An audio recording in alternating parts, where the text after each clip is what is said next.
Hey, Anthony, Yeah, what do you think about Pete Hegseth ordering the National Guard in DC to now carry weapons?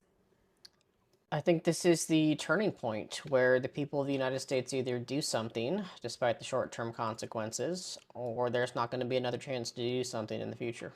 What do you mean by that? Well, we have three Republican led states leading a now armed military presence into D.C. to essentially take over the nation's capital. And that's just the start, right? Trump says New York and Chicago are next, and we're hearing reporting out of Fox News and other sources that there's several thousand more National Guard ready to go into other states next. So, this is a hostile military takeover from our own government. And quite frankly, it's basically the start of a civil war. And the only question is, again, whether the American people are going to do something about it or let the country complete its slide into fascism. What can the American people do to stop this? Quite frankly, at this point, a general strike and large scale protests for as long as it takes to cause change to happen, right? That's the only option. There needs to be a full economic shutdown until the powers that be turn on Trump's regime because all their businesses are failing. And pretty much every Democratic leader should be calling for that too. Is it going to be really hard on a lot of people? Absolutely. And there's going to be problems with food scarcity, with money, and all of that, which is why I keep saying that the DNC needs to be the one that organizes this. But regardless of whether the DNC acts or not, the American people need to act because I don't think we're going to get another opportunity if the Trump administration is allowed to continue this attack on American cities.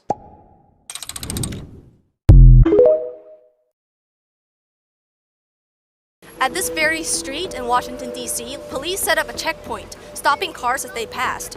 Many residents came out to protest against it. Get off our streets!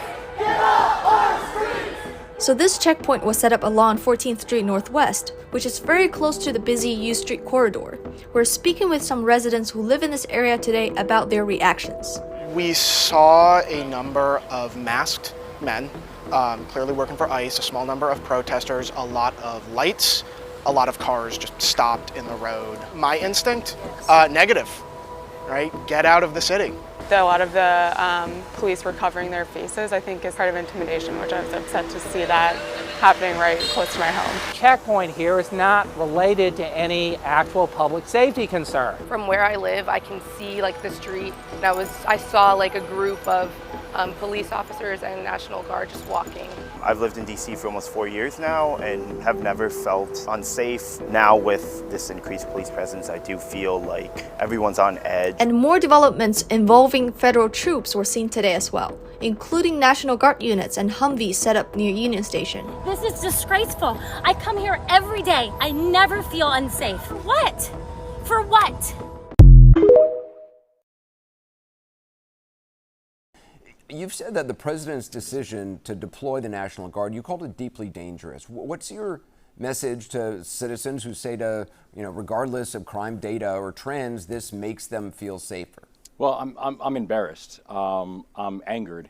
And frankly, I'm heartbroken for the members of the National Guard who are asked to take on this mission. As someone who has served this country overseas and who has led soldiers in combat, and as someone who is not just the 63rd governor of Maryland, but also the commander-in-chief of the Maryland National Guard, I take very seriously about how, when, and why I deploy members of our National Guard in cases of emergency and in true crises. And I will not authorize the usage of Maryland National Guard forces for missions that I do not deem to be either mission critical or mission aligned.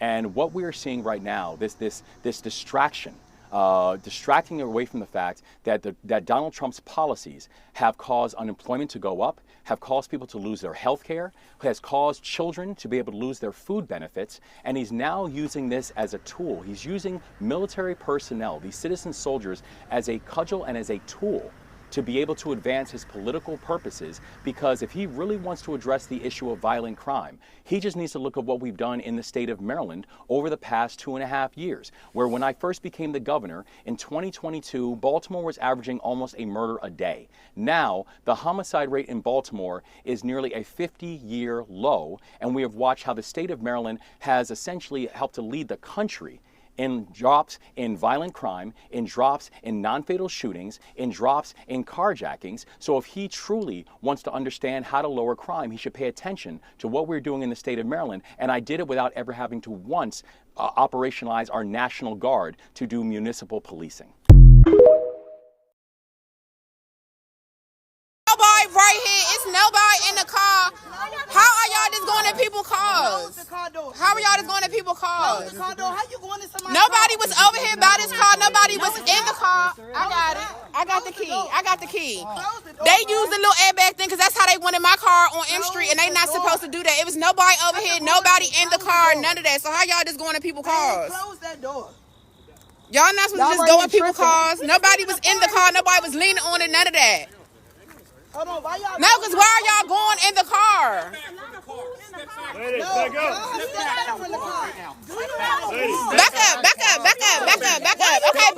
up, y'all. Back up, y'all. Okay, back up. Back up. Okay, don't touch me. Back up. Okay, you pushing me. Don't push me because we didn't touch y'all. Don't push me because we didn't touch y'all. We did not touch y'all. We're trying to figure out where are you guys are going in the car. Nobody touched him, and he's touching people, pushing people.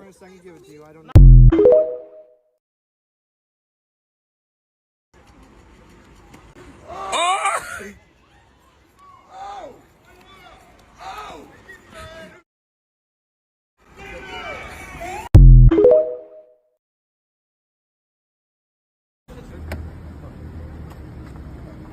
you guys are ruining this country. You know that, right?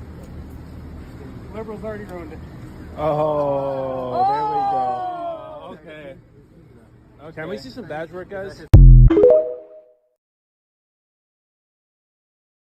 So the cops and the feds are about 30 agents deep at this checkpoint right now to apparently stop people for seatbelts, blinkers, or tints on their cars, stopping the real bad crime that is plaguing DC.